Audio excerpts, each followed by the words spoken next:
S ಈ ಬಗ್ಗೆ ಮಾತನಾಡೋದಕ್ಕೆ ಸ್ವತಃ ಅಲ್ಲಿನ ಮೈನಾರಿಟಿ ಅಲ್ಪಸಂಖ್ಯಾತ ಘಟಕದ ಅಧ್ಯಕ್ಷರಾಗಿರ್ತಕ್ಕಂತಹ ಶಾಹುಲ್ ಹಮೀದ್ ಈಗ ಫೋನ್ ಸಂಪರ್ಕದಲ್ಲಿ. ಶಾಹುಲ್ ಹಮೀದ್ ನಮಸ್ಕಾರ.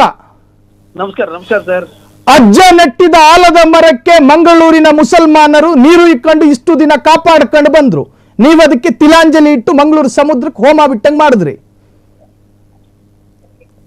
ಹೇಳಿ ಸರ್, ಹೇಳಿ ಹೇಳಿ. ಅದೇ ಹೇಳ್ತಾ ಇದ್ದೀನಿ, ತಾತ ನೆಟ್ಟಿದ ಆಲದ ಮರ. ಸೊ ಸಾಂಪ್ರದಾಯಿಕವಾಗಿ ಕಾಂಗ್ರೆಸ್ ಅನ್ನ ಹಿಂಬಾಲಿಸಿಕೊಂಡು ಬಂದಿದ್ದಂತ ಮುಸ್ಲಿಂ ಸಮುದಾಯ, ಆ ಸಮುದಾಯದ ದಿಕ್ಕು ತಪ್ಪಿಸಿದ್ರ ಅಂತ ನೀವು? ನಾವು ಯಾರದಕ್ಕೂ ತಪ್ಪಿಸಿಲ್ಲ. ಯಾಕೆ ಕೇಳ್ತಾ ಇದ್ರಿ? ಅಂದ್ರೆ ಬ್ಯಾಕ್ ಟು ಬ್ಯಾಕ್ ನಿಮ್ಮ ಕಮ್ಯುನಿಟಿಯ ಯುವಕರು ರಾಜೀನಾಮೆ ಕೊಡ್ತಾ ಇದ್ದಾರೆ. ಅದು ಸಾಮಾನ್ಯದವರಲ್ಲ, ಘಟಕಾಧ್ಯಕ್ಷರುಗಳು, ಬ್ಲಾಕ್ ಕಾಂಗ್ರೆಸ್ನ ಅಧ್ಯಕ್ಷರುಗಳು ಹೌದು ಹೌದು ಬ್ಯಾಕ್ ಟು ಬ್ಯಾಕ್ ರಿಸೈನ್ ಕೊಡ್ತಾ ಇದ್ದಾರೆ. ಹೌದು. ಅಂದ್ರೆ ಇತ್ತೀಚಿನ ವಿದ್ಯಮಾನಗಳು,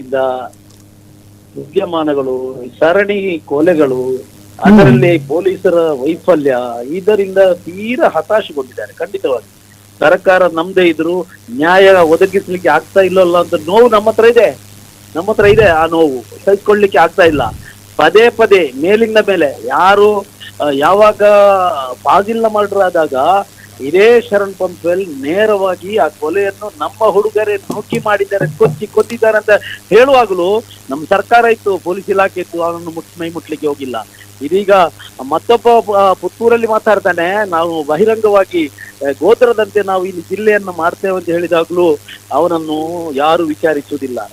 ಇದು ಆಮೇಲೆ ಅಲ್ಲಿ ಗುಂಪು ಹತ್ಯೆ ಆಗ್ತದೆ.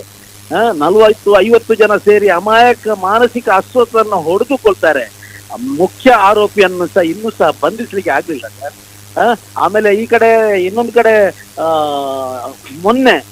ಮೊನ್ನೆ ಇವನ ಸುಹಾಸ್ ಶೆಟ್ಟಿ ಎಂಬ ರೌಡಿ ಹತ್ಯೆ ಆದ್ಮೇಲೆ ಅದಕ್ಕೆ ಒಂದು ಬಜಿಪೆಯಲ್ಲಿ ನಿನ್ನೆ ಅಬ್ದುಲ್ ರಹಮಾನ್ನ ಕೊಲೆಯಾಗುವ ಮುನ್ನಾ ದಿನ ಇದಕ್ಕೆ ಬೇಕಾದ ಸ್ಕೆಚ್ ಹೀಗೆಲ್ಲ ಮಾಡ್ತೇವೆ, ಯಾವ ರೀತಿ ಕಡಿಬೇಕು, ಶಿಕ್ಷೆ ಆಗ್ಲಿಕ್ಕೆ ಸಿಗಬಾರ್ದು, ರಕ್ತಕ್ಕೆ ರಕ್ತ ಅಂತ ಘಂಟಾ ಘೋಷವಾಗಿ ಬಹಿರಂಗ ಘೋಷಣೆ ಮಾಡಿದಾಗ ಸಹ ಯಾರನ್ನು ಅರೆಸ್ಟ್ ಮಾಡದೆ ನಿರ್ಲಕ್ಷ್ಯ ವಹಿಸಿದ ಕಾರಣವೇ ಅಮಾಯಕನೊಬ್ಬನನ್ನ ಹತ್ಯೆ ಆಗಿದೆ.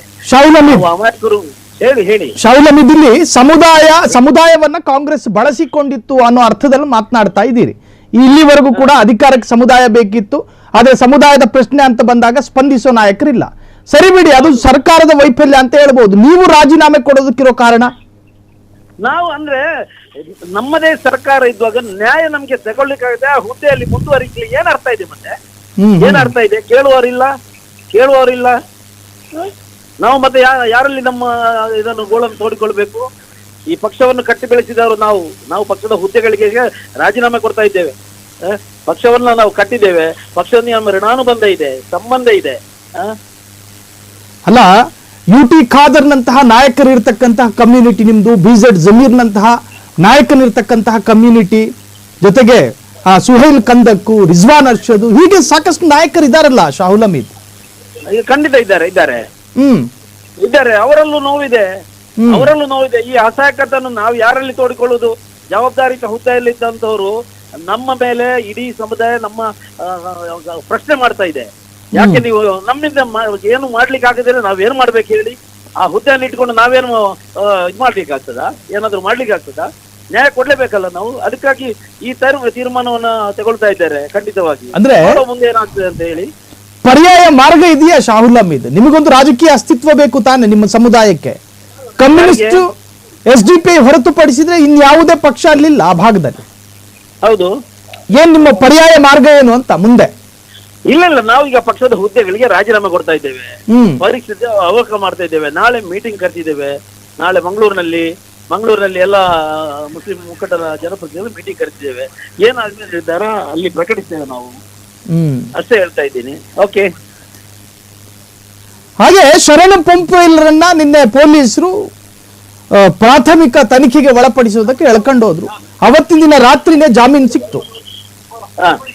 ಈ ಬಗ್ಗೆ ಏನು ಹೇಳ್ತೀರಾ? ನೋಡಿ, ಅಲ್ಲಿ ಅವರದೇ ಪಕ್ಷದ ಕಾರ್ಯಕರ್ತ ಹೇಳ್ತಾ ಇದ್ದಾನೆ, ಬೇಲೇಬಲ್ ಕೇಸನ್ನು ಹಾಕಿದ್ದೀನಿ, ನೀವು ಕರ್ಕೊಂಡು ಹೋಗಿ ಅಂತ ಪೊಲೀಸ್ನವರೇ ಹೇಳಿದ್ದಾಗಿ ಬರ್ತಾ ಇದೆ. ಇನ್ನೇನು ಹೇಳಲಿಕ್ಕೆ ಇದರಲ್ಲಿ ಕೇವಲ ಕಾಟಾಚಾರಕ್ಕಾಗಿ ಮಾಡಿದ್ದಾರೆ. ಈಗಲೂ ಮಾಡೋದಾ? ಅವನನ್ನು ಯಾವತ್ತೋ 25 ದಿನಗಳ ಹಿಂದೆ ಸಿಗಂತಹ ಬಂದು ಆಮೇಲೆ ಹಿಂಸಾಚಾರ ಅದಕ್ಕೆಲ್ಲ ನೇರ ಹೊಣೆ ಬಂದಿಗೆ ಕರೆ ಕೊಟ್ಟವರು ಅಂತ ಹೇಳಿದ ಮೇಲೆ ನಿನ್ನೆ ಯಾಕೆ ತುರ್ತಾಗಿ ಅವರನ್ನ ಕರ್ಕೊಂಡು ಹೋಗೋದು ಅಗತ್ಯ ಇತ್ತು? ಇದೆಲ್ಲ ಕಪಟ ನಾಟಕ, ಇದೆಲ್ಲ ನಮ್ಗೆ ಅರ್ಥ ಆಗ್ತದೆ ರೀ. ಅದಕ್ಕಾಗಿ ಈ ಪ್ರಹಸನಗಳೆಲ್ಲ ಅಷ್ಟೇ. ಶಾಹುಲ್ ಹಮೀದ್, ಇನ್ ಹೆಂಗ್ ಇರಬೇಕು ಕಾಂಗ್ರೆಸ್? ನಿಮ್ಮ ಗ್ರಹಿಕೆಗೆ ತಕ್ಕನಾಗಿ ಕಾಂಗ್ರೆಸ್ ಬದಲಾಗಬೇಕಾ ಹೇಳಿ? ನಮ್ಮ ಗ್ರಹಿಕೆಗೆ ತಕ್ಕದಾಗಿ ಬರುವುದು ಬೇಡ. ಸಂವಿಧಾನ ಕೊಟ್ಟದ್ದು ಒಂದು ಸಂವಿಧಾನ ನಮಗೆ ಏನನ್ನು ಕೊಟ್ಟಿದೆ ಆ ರೀತಿ ಅದು ನಡ್ಕೊಳ್ಬೇಕಲ್ಲ. ಯಾರಿಗೆ ಒಂದು ವರ್ಗಕ್ಕೆ ಒಂದು ವರ್ಗಕ್ಕೆ ಈ ತಾರತಮ್ಯ ಇಲ್ಲದೆ ಆಡಳಿತ ನಡೆಸಲಿಕ್ಕೆ ಸಾಧ್ಯವೇ ಇಲ್ವಾ ರೀ? ತಾರತಮ್ಯ ನೀತಿಯನ್ನು ಬದಿಗಿಟ್ಟು ಆಡಳಿತ ಮಾಡೋದಾದ್ರೆ ನಾವಿದ್ದೇವೆ. ಮತ್ತೆ ಕೇವಲ ಇದೆಲ್ಲ ಬೂಟಾಟಿಕೆ ನಡೆಯುವುದಿಲ್ಲ. ಸರಿ, ಈಗಾಗಲೇ ಬರ್ತಿರ್ತಕ್ಕಂಥ ಅಧಿಕೃತ ಅಂದ್ರೆ ನಿಮ್ಮದೇ ಮೂಲಗಳ ಪ್ರಕಾರ 32ಕ್ಕೂ ಹೆಚ್ಚು ರಾಜೀನಾಮೆಗಳು ಸಿಕ್ಕಿದಾವೆ ಎನ್ನುವಂತಹದ್ದು. ಇದೇ ತರ ಕಂಟಿನ್ಯೂ ಮುಂದುವರಿಯುತ್ತಾ ರಾಜೀನಾಮೆ? ಮುಂದುವರಿತ ಖಂಡಿತ. ನಾಳೆವರೆಗೆ ಕಾದು ನೋಡಿ. ನಾಳೆ ಮಧ್ಯಾಹ್ನದವರೆಗೆ ಕಾದು ನೋಡಿ. ಕೊನೆಯದಾಗಿ ಕಾಂಗ್ರೆಸ್ಗೆ ಏನ್ ಸಲಹೆ ಕೊಡ್ತೀರಿ? ಕಾಂಗ್ರೆಸ್ ಬಗ್ಗೆ ಪಕ್ಷವನ್ನ ನಾವು ಉಸಿರಾಗಿ ಪ್ರೀತಿಸಿದವರು. ಅದನ್ನು ಮುಂದೆಯೂ ನಾವು ಕಾಂಗ್ರೆಸ್ ಪಕ್ಷದೊಂದಿಗೆ ಇದ್ದೇವೆ. ಆದರೆ ಇವತ್ತಿನ ಆ ಸರ್ಕಾರ ಏನಿದೆ, ಆಡಳಿತದ ಸರ್ಕಾರ ಇಲ್ಲಿ ದಕ್ಷಿಣ ಕನ್ನಡ ಜಿಲ್ಲೆಯಲ್ಲಿ ಈ ಕೋಮು ತಾರತಮ್ಯವನ್ನ ನಿವಾರಿಸುವಲ್ಲಿ ಸಂಪೂರ್ಣ ವಿಫಲಗೊಂಡಿದ್ದರ ಪರಿಣಾಮವಾಗಿ ಈ ನೋವನ್ನು ಅನುಭವಿಸುತ್ತಿದ್ದೇವೆ. ಅದಕ್ಕಾಗಿ ಇದೆಲ್ಲ ಅಷ್ಟೇ. ಥ್ಯಾಂಕ್ ಯು ಶಾಹುಲ್ ಹಮೀದ್, ಇಷ್ಟೊತ್ತು ಫ್ರೀಡಂ ಟಿವಿ ಜೊತೆ ಮಾತನಾಡಿದ್ದಕ್ಕೆ. ತನ್ನ ಸಮುದಾಯಕ್ಕಾದಂತಹ ನೋವುಗಳು, ತನ್ನ ಸಮುದಾಯ ಅನುಭವಿಸಿದಂತಹ ಒಂದು ರೀತಿಯ ಸಂಕಟಮಯ ನೋವು, ಇದಕ್ಕೆ ಸರಿಯಾಗಿ ಸರ್ಕಾರ ಸ್ಪಂದಿಸಿಲ್ಲ. ಸರ್ಕಾರದ ನಾಯಕರು ಅಂತ ಕರೆಸಿಕೊಳ್ಳುವ ಮುಸ್ಲಿಂ ನಾಯಕರ ಬಾಯಿಗಳಿಗೂ ಕೂಡ ಮುದ್ರೆ ಒತ್ತಲಾಗಿದೆ. ಅವರನ್ನು ಕೂಡ ಅಸಹಾಯಕರನ್ನಾಗಿ ಮಾಡಲಾಗಿದೆ, ಪಕ್ಷನೇ ಮಾಡಿದೆ, ಮಾತನಾಡೋದಕ್ಕೆ ಅವಕಾಶ ಕೊಡೋದಿಲ್ಲ. ಹಾಗಾಗಿ ನಿಮ್ಮ ಸಮುದಾಯದಲ್ಲೂ ನಾಯಕರಿದ್ದಾರಲ್ವಾ, ಅವರು ಕೂಡ ನಿಮ್ಮ ಸಮಸ್ಯೆಗಳಿಗೆ ಸ್ಪಂದಿಸಬಹುದು. ಸ್ವತಃ ಅಲ್ಲಿನ ಅಲ್ಪಸಂಖ್ಯಾತ ಘಟಕದ ಅಧ್ಯಕ್ಷರೇ ಹೇಳ್ತಾ ಇದ್ದಾರೆ, ನಮ್ಮ ನಾಯಕರನ್ನ ಪಕ್ಷವೇ ಬಾಯಿ ಮುಚ್ಚಿಸ್ತಾ ಇದೆ. ಅದರಲ್ಲಿ ಬೇರೆ ಬೇರೆ ಶಾಸಕರ ಹೆಸರನ್ನ ಹೇಳೋದಾದ್ರೆ ಸಾಕಷ್ಟಿದೆ ಅನ್ನೋ ತರಹದಲ್ಲೇ ಅವ್ರು ಮಾತನಾಡಿದ್ರು. ಇದು ಪಕ್ಷಕ್ಕೆ ಒಂದು ಖಡಕ್ ಎಚ್ಚರಿಕೆ ಎನ್ನುವ ತರಹದಲ್ಲಿ ಶಾಹುಲ್ ಹಮೀದ್ ಸ್ವಲ್ಪ ಆಕ್ರೋಶಿತರಾಗಿ ಮಾತನಾಡ್ತಾ ಇದ್ರು. ಸೊ ನಾವು ಯಾಕೆ ರಾಜೀನಾಮೆ ಕೊಡಬಾರ್ದು ಅಂತ ಅವರ ಪ್ರಶ್ನೆಯಾಗಿತ್ತು. ಯಾಕೆ ಕೊಡ್ತಾ ಇದ್ದೀರಾ ಅಂತ ಕೇಳಿದ್ರೆ ನಾವು ಯಾಕೆ ಕೊಡಬಾರ್ದು? ಈ ಹಿಂದೆ ಸಾಕಷ್ಟು ಕೊಲೆಗಳಾಯಿತು.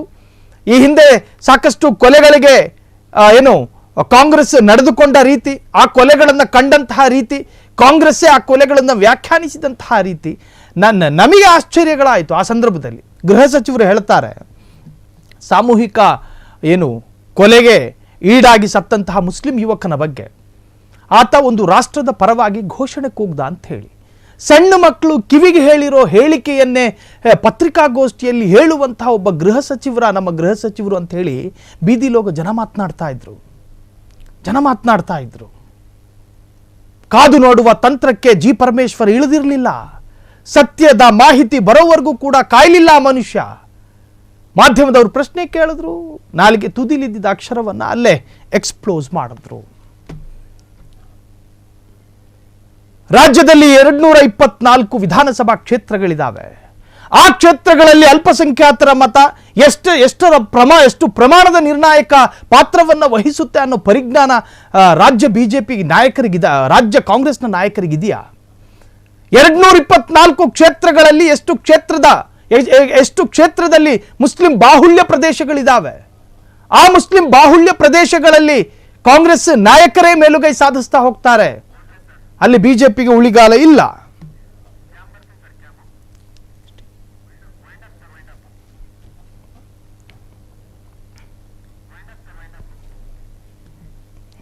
ಕ್ಷಣ ಕ್ಷಣದ ಸುದ್ದಿಗಳಿಗಾಗಿ ಫ್ರೀಡಂ ಟಿವಿ ಸಬ್ಸ್ಕ್ರೈಬ್ ಮಾಡಿ, ಲೈಕ್ ಮಾಡಿ ಹಾಗೂ ಫಾಲೋ ಮಾಡಿ. ಹೊಸ ಸುದ್ದಿಗಳ ನೋಟಿಫಿಕೇಶನ್ಗಾಗಿ ಬೆಲ್ ಐಕಾನ್ ಮೇಲೆ ಕ್ಲಿಕ್ ಮಾಡಿ.